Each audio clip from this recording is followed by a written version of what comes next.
గారు 14 ఏప్రిల్ 1891లో జన్మించారు. ఆ వ్యక్తి ఎన్నో మార్పులు, ఇంకెన్నెన్నో ఆశయాలతో తన జీవితాన్ని మనకు అంకితం చేశారు. అలాంటి గొప్ప మనిషి కథ మన అందరి కోసం.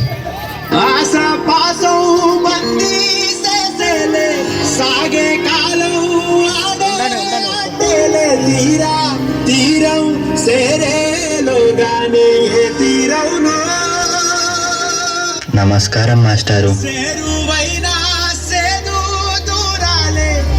పిల్లలు, ఈ ప్రశ్నకి మీరు ఎవరు సమాధానం ఇస్తారు? నేను చెప్తాను మాస్టారు.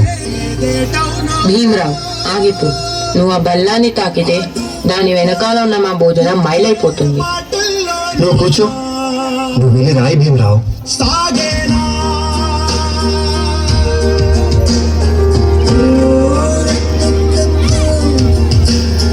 జీవితంలో నువ్వు చాలా గొప్పవాడి అవుతావు భీమరావు.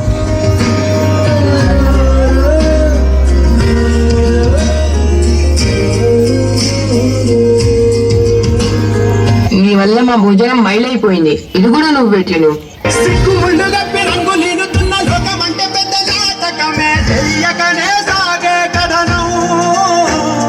నీవు పెట్టుకున్న నమ్మకాలు అన్ని పక్కదారి బట్టి పోతుంటే కంచికి నీ కదలే దూరం. నీ చేతుల్లో ఉంది, చేతల్లో చూపించి ఎదురేగి సాగాలిగా.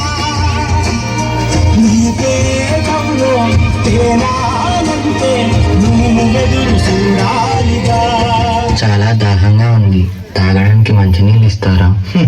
నీలాంటి వాళ్ళకి అదిగో ఆ మురికి నీళ్ళే, వెళ్ళి తాగు.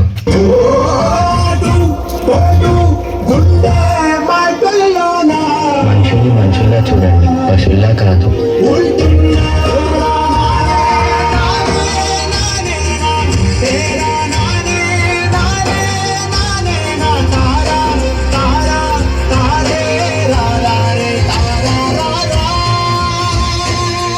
నువ్వు ఎవరికీ తల వంచకూడదు.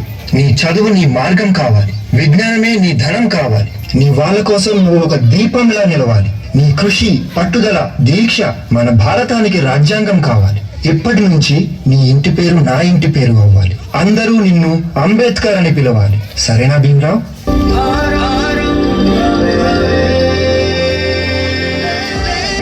ఎంతమంది తనని తక్కువగా చూసినా చదివే లోకంగా మార్చుకొని మెట్రిక్ సాధించాడు. అదే సమయంలో పెద్దలు తన పెళ్లి కూడా చేశారు. సాయాజీరావు గాయక్వాడ్ అనే మహారాజు సాయంతో విదేశాల్లో చదువు పూర్తి చేసి ఎన్నో గణితలు సాధించి తిరిగి వస్తారు.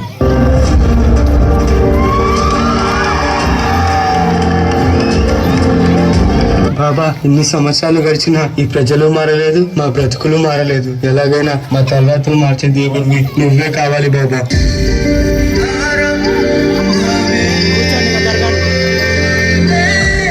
నా ప్రజల కోసం ఎంత కష్టమైనా పోరాడతాను.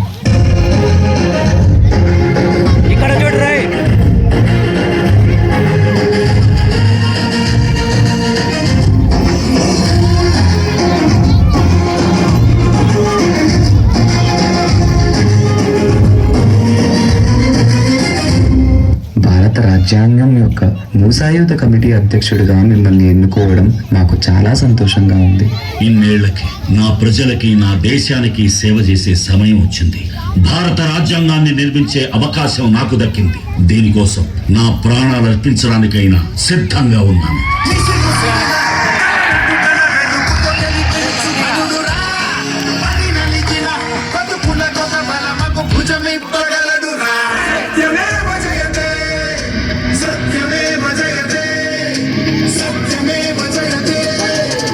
అంబేద్కర్ ని ఒక ప్రాంతానికో, ఒక కులానికో, ఒక మతానికో పరిమితం చేయలేం.